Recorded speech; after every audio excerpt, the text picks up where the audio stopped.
میرے بھائیوں، نبی علیہ الصلاۃ والسلام کے بعثت سے پہلے اہل کتاب کی حالت تھی کہ مشرکین عرب کے مقابلے میں حضور علیہ الصلاۃ والسلام کے وسیلہ اور برکت سے مدد طلب کرتے تھے کہ اے اللہ، اس نبی کی برکت سے جو آخری زمانے میں مبعوث ہونے والے ہیں، جو آخری زمانے میں آنے والے ہیں، جو آخری زمانے میں آپ ان کو اس دنیا میں بھیجنے والے ہیں، جن کا آخری زمانے میں ظہور ہونے والا ہے، اس نبی کا وسیلہ دے کر کے ہم فتح مانگا کرتے ہیں۔ اس نبی کا وسیلہ دے کر کے ہم اپنے لیے کامیابی کی دعائیں کرتے ہیں، اپنے لیے نصرت کی دعائیں کرتے ہیں۔ اے اللہ، آپ نے اس نبی کو جو بھیجنا ہے، یہ اہل کتابی وسیلہ دے کر کے یہ دعا مانگا کرتے تھے۔ اللہ تعالیٰ ان کی دعاؤں کو قبول کر کے ان کی مدد فرمایا کرتا تھا، ان کی نصرت ہوا کرتی تھی، انہیں فتح اور کامیابی ملا کرتی تھی۔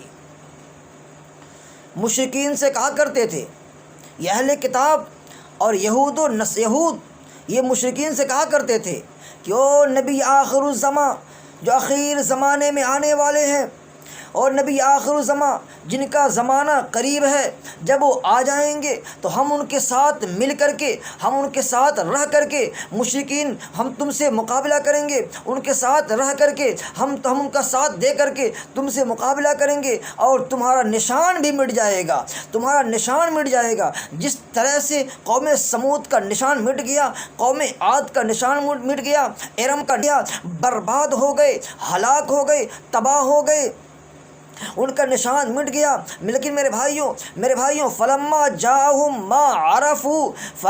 جاءہم جب وہ ہستی آ گئی، جب وہ نبی آخر الزمان آ گئے جن کا زمانہ قریب تھا، جب وہ نبی آخر الزمان آ گئے، فلما جاءہم، قرآن کریم کہتا ہے فلما جاءہم ما عرفوا، جب وہ نبی آخر الزمان آ گئے، سرور کونین آ گئے، خاتم النبیین آ گئے، امام الانبیاء آ گئے، نبیوں کے سردار آ گئے،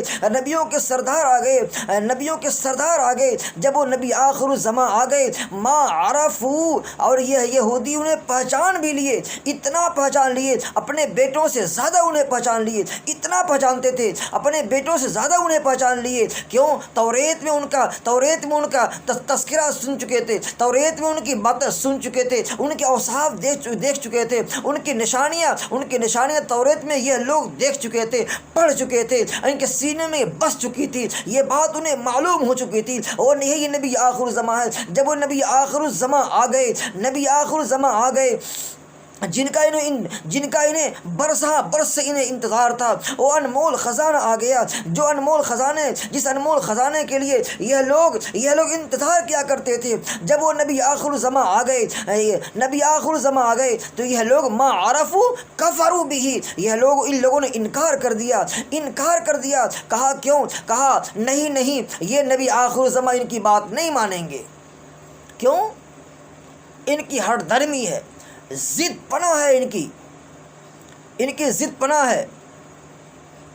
کہا نہیں، نبی آخر الزمان آئے ہیں لیکن ہم ان کی بات نہیں مانیں گے۔ کفروا بھی، ان لوگوں نے انکار کر دیا۔ اس کی وجہ بہت ساری وجوہات ہو سکتی ہیں، لیکن سب وجوہات میں نہیں جانا چاہتا، صرف 2 وجہ میں آپ کی خدمت میں رکھتا ہوں۔ ایک وجہ ان یہودیوں نے ایک وجہ پیش کی، کہا سارے انبیاء ہماری نسل کے اندر آئے ہیں، ہمارے نسل میں آئے ہیں۔ حضرت اسحاق علیہ الصلاۃ والسلام جو حضرت ابراہیم علیہ الصلاۃ والسلام کے بیٹے ہیں، حضرت ابراہیم علیہ الصلاۃ والسلام کے بیٹے حضرت اسحاق علیہ الصلاۃ والسلام ہیں، سارے انبیاء ان میں آئے ہیں، حضرت موسیٰ ان میں آئے ہیں، حضرت عیسیٰ ان میں آئے ہیں، اسی طرح سے باقی انبیاء کا سلسلہ چلا ہے۔ یہ سارے انبیاء ہماری نسل میں آئے ہیں، اور یہ حضرت نبی پاک صلی اللہ علیہ وسلم یہ دوسرے نسل میں کیسے چلے گئے؟ اس لیے ہم ان کی بات نہیں مانیں گے۔ نبی آخر الزمان ہم پہچان تو لیتے ہیں لیکن ہم نہیں مانیں گے، ایک وجہ۔ نمبر 2، دوسری وجہ ان کی یہ تھی کہ ان کا مال اور اور ریاست ہمارے اب ان کے ہاتھوں سے چھن جائے گا، اس کا ان کو ڈر تھا کہ ان کا مال چھن جائے گا۔ یہ جو اپنے آپ کو اور لوگوں سے برتر سمجھا کرتے تھے، اور لوگوں سے بڑھیا سمجھا کرتے تھے، ان کی یہ مال چھن جائے گا، ان کی ریاست چھن جائے گی، ان کی سلطنت چھن جائے گی۔ اس لیے جس چیز کا انہیں ڈر تھا، ان دونوں وجہوں سے ان لوگوں نے نبی آخر الزمان کا انکار کر دیا۔ قرآن کریم کہتا ہے ما عرفو، اتنا پہچان چکے تھے، اپنے بیٹوں سے زیادہ انہیں پہچان چکے تھے کہ یہی نبی آخر الزمان ہے، یہی نبی آخر الزمان ہے۔ اتنا پہچاننے کے بعد ان لوگوں نے انکار کر دیا۔ قرآن کریم کہتا ہے فلعنۃ اللہ علی الکافرین، فلعنۃ اللہ علی الکافرین، اللہ کی لعنت ہو، اللہ کی پھٹکار ہو ان کافروں پر، اللہ کی لعنت ہو انکار کرنے والوں پر، اللہ کی لعنت ہو انکار کرنے والوں پر۔ قرآن کریم کہتا ہے فلعنۃ اللہ علی الکافرین۔ یہودی یعنی اہل کتاب تو ایمان نہ لائے، یہودی اہل کتاب تو ایمان نہ لائے، حالانکہ پہلے تو ان کافروں سے کہا کرتے تھے، مکہ کے مشرکین سے کہا کرتے تھے او نبی آخر الزمان جب آ جائیں گے ہم ان کے ساتھ مل کر کے تم سے مقابلہ کریں گے۔ لیکن جب نبی آخر الزمان آ گئے یہ تو چھٹ گئے، مشرکین سٹ گئے، یہ تو چھٹ گئے، مشرکین سے قریب ہو گئے، یہ تو دور ہو گئے، یہ تو الگ ہو گئے، مشرکین سے قریب ہو گئے، مشرکین قریب ہو گئے، حضرت ابوبکر صدیق قریب ہو گئے، حضرت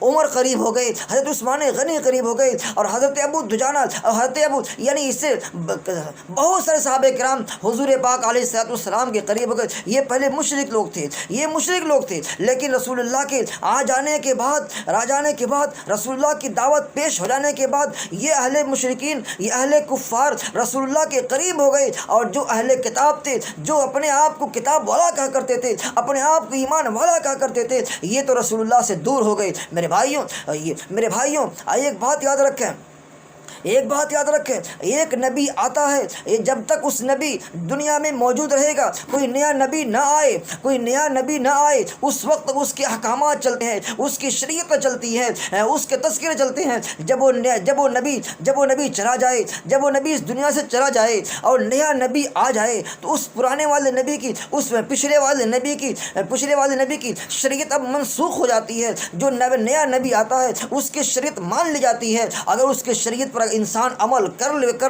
لے گا تو یہ ایمان والا ہوتا ہے، اگر اس کی شریعت کو اس نے ٹھکرا دیا تو پھر ایمان والا نہیں ہوتا ہے، ایمان والا نہیں ہوتا ہے۔ میرے بھائیوں، قرآن کریم کے اندر جو اللہ نے فرمایا فلعنۃ اللہ علی الکافرین، ان کافروں پر اللہ کی لعنت ہے، ان یہودیوں پر اللہ کی لعنت ہے، انکار کرنے والوں پر اللہ کی لعنت ہے، جنہوں نے رسول اللہ کو دیکھا ہے، رسول اللہ کا زمانہ پایا ہے اور پہچان بھی لیا ہے، اور اس کے بعد پھر اس کے باوجود ان لوگوں نے انکار کر دیا ہے۔ اللہ کی لعنت، اللہ کی پھٹکار ہے ان کافروں کے اوپر۔ کیوں؟ جب تک حضرت موسیٰ علیہ السلام اس دنیا کے اندر موجود تھے ان کی شریعت مانی جا رہی تھی۔ جب حضرت موسیٰ اس دنیا سے چلے گئے، بعد والے نبی آئے، ان کی شریعت اب مانی جائے گی۔ حضرت عیسیٰ علیہ السلام اس دنیا میں موجود تھے، جب تک اس دنیا میں تھے ان کی شریعت پر عمل ہوا کرتا تھا، لیکن جب حضرت عیسیٰ علیہ السلام اس دنیا سے چلے گئے، آپ آسمان پر اٹھا لیے گئے، اس کے بعد نبی آخر الزمان کا زمانہ آیا، رسول اللہ کا زمانہ آیا ہے، حضور پاک علیہ السلام کا زمانہ آیا ہے۔ اب حضور پاک علیہ السلام جو نبی ہیں، جو رسول بھی ہیں، نبی بھی ہیں، امام الانبیاء بھی ہیں، خاتم النبیین بھی ہیں، جب یہ آ گئے ہیں اب ان کی شریعت کو مانی جائے گی، ان کے احکامات کو مانا جائے گا، ان کی تعلیمات مانی جائے گی۔ جو شخص ان کے تعلیمات کو نہ مانے، جو شخص ان کے احکامات کو نہ مانے، ان کی باتوں کو نہ مانے، ان کی باتوں کو ٹھکرا دے، ان کے احکامات کو ٹھکرا دے، ان کے احکامات کو ٹھکرا دے، ان کی باتوں کو ٹھکرا دے، پسے پشت ڈال دے، اسے ایمان والا ہرگز نہیں کہا جائے گا، اسے ایمان والا ہرگز نہیں کہا جائے گا، گرچہ اس کے پاس پہلے سے کتابیں موجود ہوں، آسمانی کتابیں اس کے پاس گرچہ پہلے سے موجود ہوں، لیکن پھر بھی وہ بندہ ایمان والا نہیں ہوگا۔ رسول اللہ کو ٹھکرا کر کے کوئی بندہ کہے میں ایمان والا ہوں، اس کا ایمان معتبر نہیں سمجھا جائے گا۔ رسول اللہ کی باتوں کو ٹھکرا کر کے کوئی شخص کہے میں اللہ کو ماننے والا ہوں، اس کی باتوں پر ایمان نہیں لایا جائے گا۔ اس لیے جب تک رسول اللہ اس دنیا میں ہیں رسول اللہ کی بات چلے گی، اور آپ تو خاتم النبیین ہیں، آپ تو امام الانبیاء ہیں، خاتم النبیین ہیں، آپ کے بعد پھر اب نیا نبی آنے والا نہیں ہے اب، تو آپ کی بات تو اب حضور پاک علیہ الصلوۃ والسلام کے زمانے سے لے کر کے قیامت تک آپ کی باتیں چلیں گی، آپ کا تذکرہ ہوگا۔ میرے بھائیوں ابھی میں نے گزشتہ پہلے یہ باتیں بیان کیا ہوں، اس سے پہلے میں نے یہ باتیں بیان کی ہیں کہ رسول پاک علیہ الصلوۃ والسلام اس دنیا میں آئے نہیں ہیں، آپ کے آنے سے پہلے آپ کا تذکرہ اس دنیا کے اندر چل رہا تھا، آپ کے آنے سے پہلے آپ کے وسیلہ دے کر کے دعائیں مانگی جا رہی تھیں، آپ کے آنے سے پہلے آپ کے آنے سے پہلے آپ کے وسیلہ دے کر کے لوگ فتح مانگا کرتے تھے، کامیابی مانگا کرتے تھے، نصرت مانگا کرتے تھے۔ میں ایک بات مزید آگے بڑھ کے عرض کرتا ہوں، ایک ہے جشن، ایک ہے مشن، جشن منا کر کے مشن کو ٹھکرا کر کے کوئی حضور کا حبدار نہیں بن سکتا، کوئی حضور کا محبوب نہیں بن سکتا، کوئی حضور کا محبوب نہیں بن سکتا، کوئی نبی کا چہیتا نہیں بن سکتا، کوئی نبی کا چہیتا نہیں بن سکتا، کوئی حضور کا مطیع نہیں بن سکتا، کوئی حضور کا فرما بردار نہیں بن سکتا، کوئی حضور کا پیارا نہیں بن سکتا، کوئی حضور کا دلارا نہیں بن سکتا، کوئی حضور کا صحابی نہیں بن سکتا، کوئی حضور کا سپاہی نہیں بن سکتا، کوئی حضور کا پسندیدہ نہیں بن سکتا، کوئی حضور کا غلام نہیں بن سکتا، کوئی حضور علیہ الصلوۃ والسلام کی آنکھوں کا ٹھنڈک نہیں بن سکتا۔ میرے بھائیوں، اگر کوئی چاہتا ہے کہ حضور کا مطیع بن جائے، حضور کا فرما بردار بن جائے، حضور کا حبدار بن جائیں، حضور کے محبوب بن جائیں، حضور کے سپاہی بن جائیں، حضور کی آنکھوں کی ٹھنڈک بن جائیں، حضور کی آنکھوں کی روشنی بن جائیں، تو اس کو چاہیے کہ جس طرح جشن کو اپنا رہا ہے اسی طرح مشن کو اپنائے، جس کو اپنا جشن کو اپنا رہا ہے مشن کو چھوڑ رہا ہے، جو شخص اگر مشن کو جشن کو اپنائے گا مشن کو ٹھکرائے گا، وہ کبھی کامیاب نہیں ہو سکتا۔ اس دن ایک بندہ مجھ سے کہنے لگا، مولانا کیا ہم حضور کے آنے پر حضور کی آمد میں خوشیاں نہ منائیں، جشن نہ منائیں؟ میں نے کہا جس طرح حضور علیہ الصلوۃ والسلام کا جشن مناتے ہو اسی طرح حضور علیہ الصلوۃ والسلام کے مشن کو اپناؤ۔ وہ کہنے لگا، مولانا ابو لہب نے حضور علیہ الصلوۃ والسلام کی آمد پر جشن منایا تھا، خوشی منائی تھی، اپنی باندی ثویبہ کو آزاد کر دیا تھا۔ ایک دلیل دینے لگا، کہنے لگا کہ ابو لہب کو خواب میں عباس ابن عبد المطلب نے دیکھا تھا کہ اس کو ہر سوموار کے دن عذاب میں کمی کی جاتی ہے، کیونکہ اس نے حضور علیہ الصلوۃ والسلام کی ولادت کی خوشخبری سنانے پر اپنی باندی ثویبہ کو آزاد کر دیا تھا۔ اور جب حضور علیہ الصلوۃ والسلام کی ولادت کی خوشی سے ایک کافر کے عذاب میں کمی ہو سکتی ہے، ایک کافر کے عذاب میں تخفیف ہو سکتی ہے، ایک کافر کے عذاب میں کمی کی جا سکتی ہے، تو اگر مسلمان خوشی منائے، اگر مسلمان خوش ہو تو اس کو یقیناً فائدہ ہوگا۔ محترم دوستو، اب میں اس پر دلیل دینے لگا ہوں کہ شریعت کا کوئی مسئلہ صرف خواب کی بنیاد پر ثابت نہیں ہوتا۔ دوسری دلیل، یہ خواب بھی ایک کافر کے متعلق ہے، اور شریعت کا یہ اصول ہے کہ کافر کی حالت میں مرنے کے بعد دنیا میں کیے ہوئے اچھے عمل کا آخرت میں کوئی ثواب نہیں ملتا، لہذا اس پہلو سے یہ خواب شریعت سے ٹکرا رہا ہے۔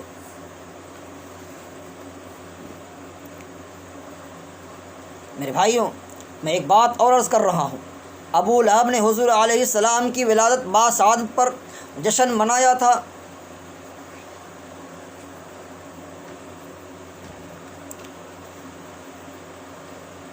پھر بھی جہنمی ہوا۔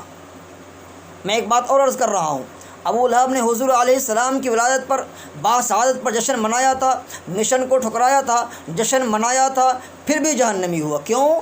اس لیے کہ مشن کو ٹھکرایا تھا۔ میں آپ کی خدمت میں مشن کی مثال دے رہا ہوں۔ حضرت زید بن حارثہ بکتے بکاتے رسول اللہ کی خدمت میں آئے ہیں، غلامی کی زندگی ہے۔ حضرت زید کے گھر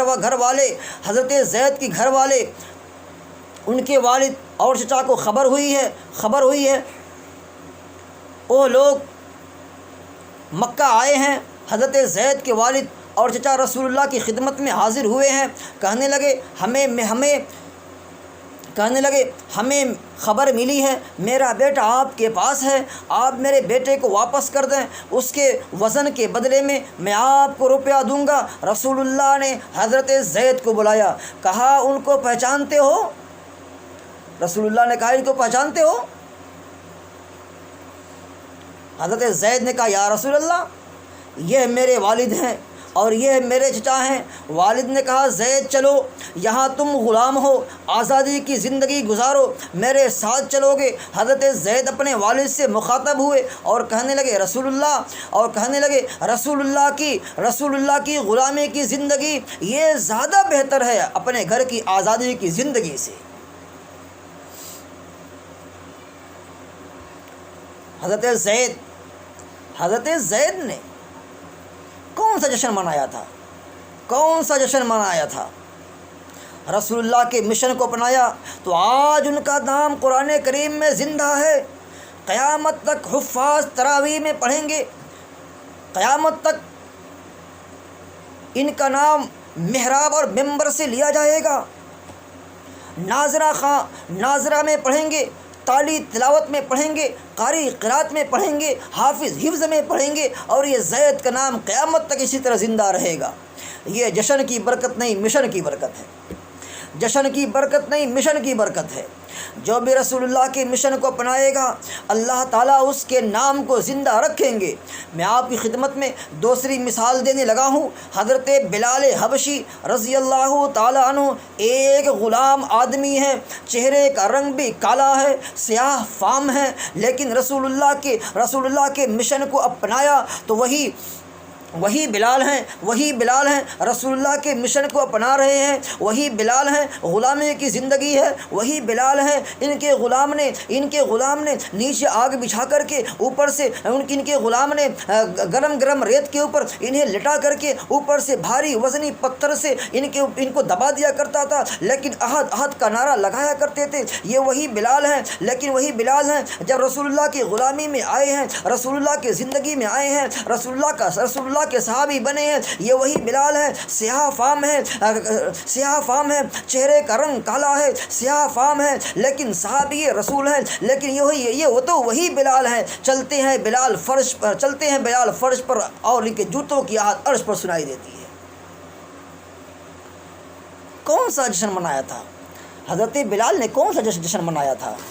میرے بھائیوں، رسول اللہ کے مشن کو حضرت بلال نے اپنایا تھا، رسول اللہ کے مشن کو حضرت بلال نے اپنایا۔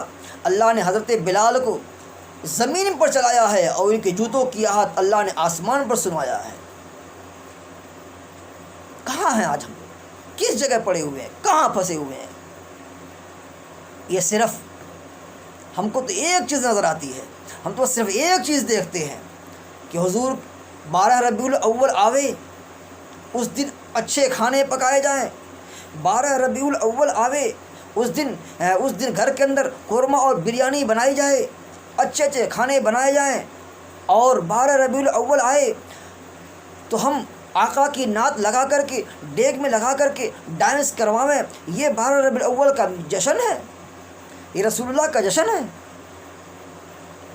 میرے بھائیوں، میں آپ کے سامنے ایک اور مثال دینے لگا ہوں۔ جشن عید میلاد النبی کے نبی کے اوپر ایک دلیل اور پیش کی جاتی ہے۔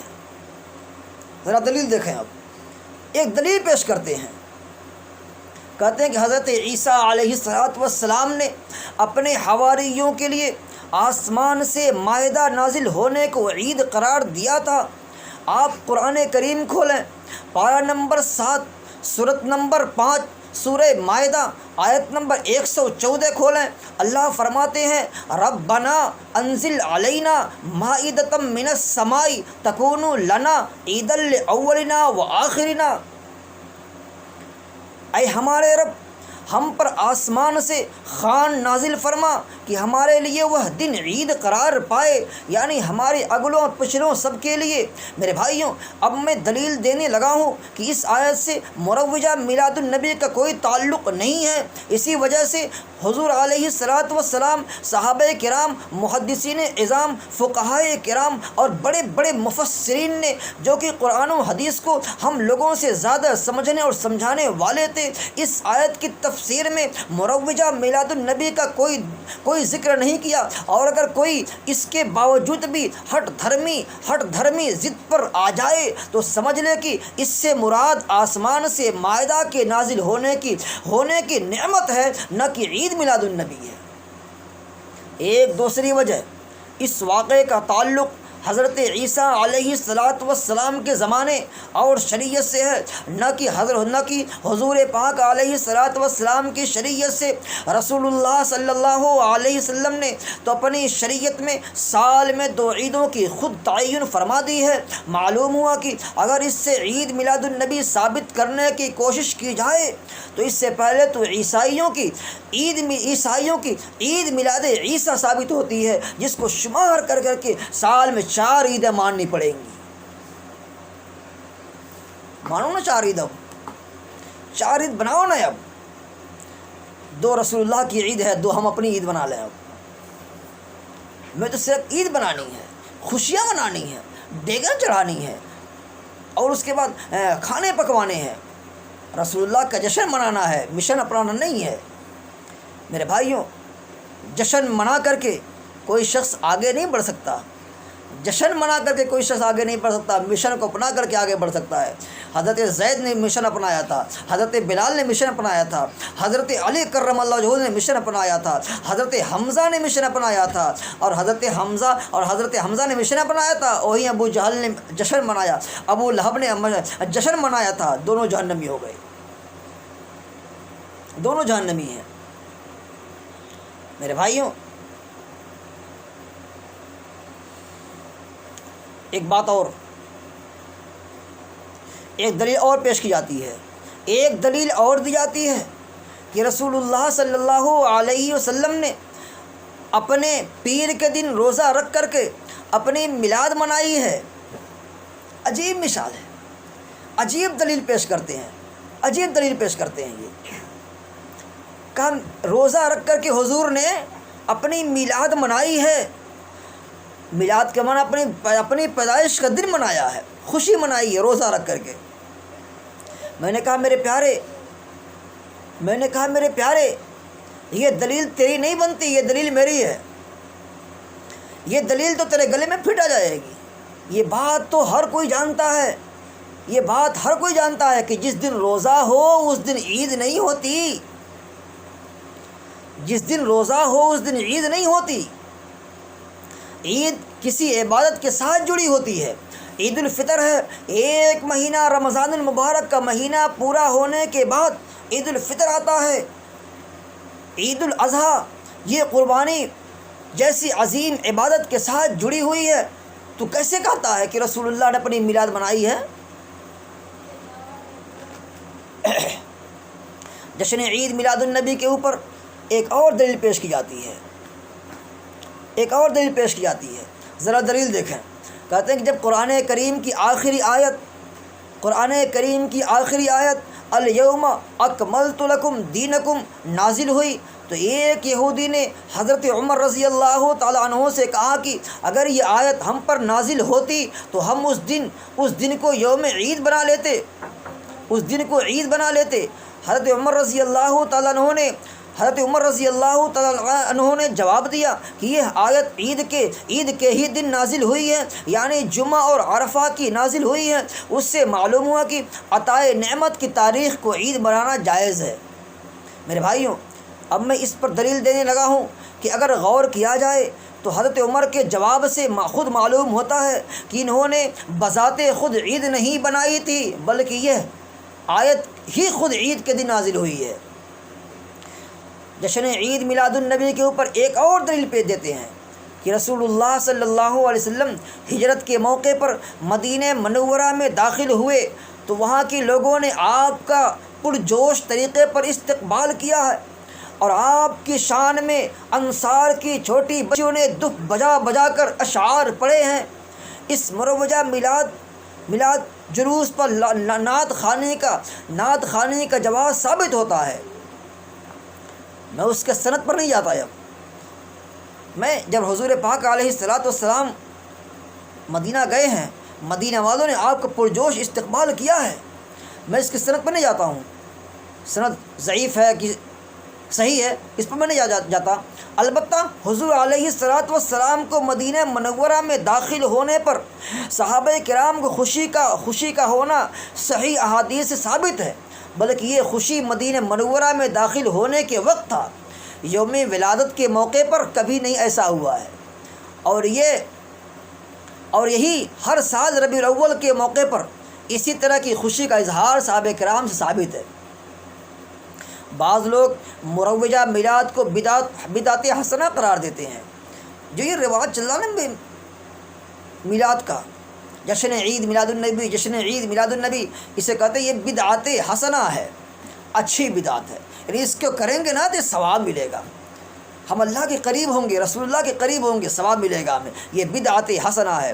میرے بھائیوں، بدعت حسنہ اب ایجاد ہوئی ہے۔ حضور پاک علیہ الصلوۃ والسلام کے زمانے میں، صحابہ کرام کے زمانے میں، تابعین کے زمانے میں، تابعین کے زمانے میں، ان لوگوں کے زمانے میں انہیں یہ بات سمجھ میں نہیں آئی تھی کہ ہاں ہم بھی ایک بدعت حسنہ ایجاد کر لیں۔ اب یہ بدعت حسنہ ایجاد ہوئی ہے، اب ذرا دیکھیں۔ اب حالانکہ یہ بدعت حسنہ نہیں بلکہ بدعت سیئہ ہے۔ کیوں؟ عید میلاد کا دن رسول اللہ کے دور میں کئی مرتبہ آیا ہے۔ حضور پاک علیہ الصلوۃ والسلام کے دور میں یہ عید میلاد کا دور کئی بار آیا ہے، صحابہ کرام کے دور میں کئی بار آیا ہے، حالانکہ اس وقت اس کی زیادہ ضرورت تھی، لیکن جب آپ صلی اللہ علیہ وسلم نے اور صحابہ کرام نے اور خیر القرون کے دور میں یہ عمل نہیں ہوا تو اس سے اس رسم کا بدعت سیئہ ہونا واضح ہو گیا، اس رسم کا بدعت سیئہ ہونا واضح ہو گیا۔ ایک بات اور لے لیں۔ اب ایک شخص اس دن مجھ سے کہنے لگا، یار ابو لہب نے حضور کا جشن منایا ہے، مشن کو ٹھکرایا ہے، تو اسے جہنم میں ڈال دیا گیا ہے۔ میرے بھائیوں، جشن کو منانا اور مشن کو ٹھکرانا یہ ہے ہی جہنم میں جانے کے لیے۔ کیوں؟ رسول پاک صلی اللہ علیہ وسلم نے جب کوہ صفا پر چڑھ کر کے آپ نے یہ بات کہی تھی، لوگوں میں یہ خبر دے رہا ہوں کہ اس پہاڑ کے پیچھے ایک فوج ہے جو تم پر حملہ کرنے والی ہے، کیا تم اس چیز کو سچ جانو گے؟ سب نے کہا ہاں سچ جانیں گے۔ جب رسول اللہ پاک صلی اللہ علیہ وسلم نے فرمایا کہ لوگوں میں تمہیں ایک ایسے عذاب سے ڈراتا ہوں جو تم کو ایک بیگ اچک لے گا، تمہیں وہ عذاب اچک لے گا، میں تمہیں ایسے عذاب سے ڈراتا ہوں، اور تم لوگ لا الہ الا اللہ پڑھ لو، یعنی اللہ کو ایک مانو، اللہ کی وحدانیت کو مان لو، اور مجھے اللہ کا رسول مان لو، اور مجھے اللہ کا رسول اور اللہ کا پیغمبر مان لو۔ اس پر سب سے پہلے وار کس نے کیا تھا؟ سب سے پہلے پتھر اس پر کس نے پھینکا تھا؟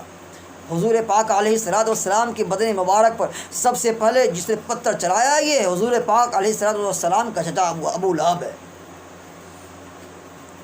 جب حضور پیدا ہو رہے ہیں تو اسے اتنی خوشی ہوئی ہے، اپنی بادی ثویبہ کو آزاد کر رہا ہے، لیکن جب یہی پیغمبر کوہ صفا پر کھڑے ہو کر کے جب اپنے مشن کا اعلان کر رہے ہیں تو یہی ابو لہب ہے جس نے اپنے ہاتھوں سے کنکریاں اڑا کر کے حضور پر دے مارا ہے۔ میرے بھائیوں، اس لیے اللہ رب العزت کی بارگاہ میں دعا گو ہوں، اللہ ہم سب کو جشن کے ساتھ ساتھ ہم جشن منائیں، ہم حضور پاک علیہ الصلوۃ والسلام کی خوشی منائیں، ہم اس کی عظمت کرتے ہیں، ہم حضور پاک علیہ الصلوۃ والسلام کا تذکرہ کرنے میں ہم اپنی سعادت سمجھتے ہیں، اپنی خوش نصیبی سمجھتے ہیں، ہم حضور پاک علیہ الصلوۃ والسلام کے اوپر درود بھیجنے میں ہم اپنی سعادت سمجھتے ہیں، ہم بار بار درود بھیجیں، بار بار ہم حضور پر سلام بھیجیں، اور بار بار ہم حضور کا تذکرہ کریں، حضور کا نام لیں، یہ ہم اپنی سعادت سمجھتے ہیں۔ لیکن سعادت سمجھنے کے ساتھ ساتھ صرف سال میں ایک دن جشن نہیں منانا ہے، جشن تو ہر وقت منانا چاہیے، جشن اور آپ کی آمد تو ہر وقت ہونی چاہیے، اور جب ہم ہر وقت کریں گے تو جشن اور مشن دونوں ساتھ ساتھ ہو جائے گا۔ جب جشن اور مشن دونوں ساتھ رہے گا، اللہ ہمیں اس دنیا میں بھی سرخرو عطا فرمائیں گے، آخرت میں بھی اللہ ہمیں کامیابی عطا فرمائیں گے۔ بہت ساری باتیں باقی ہیں، انشاءاللہ پھر موقع ملا تو میں وہ بات پوری کروں گا۔ واقول قولی ھذا استغفر اللہ علی وآخر دعوانا الحمد للہ رب العالمین۔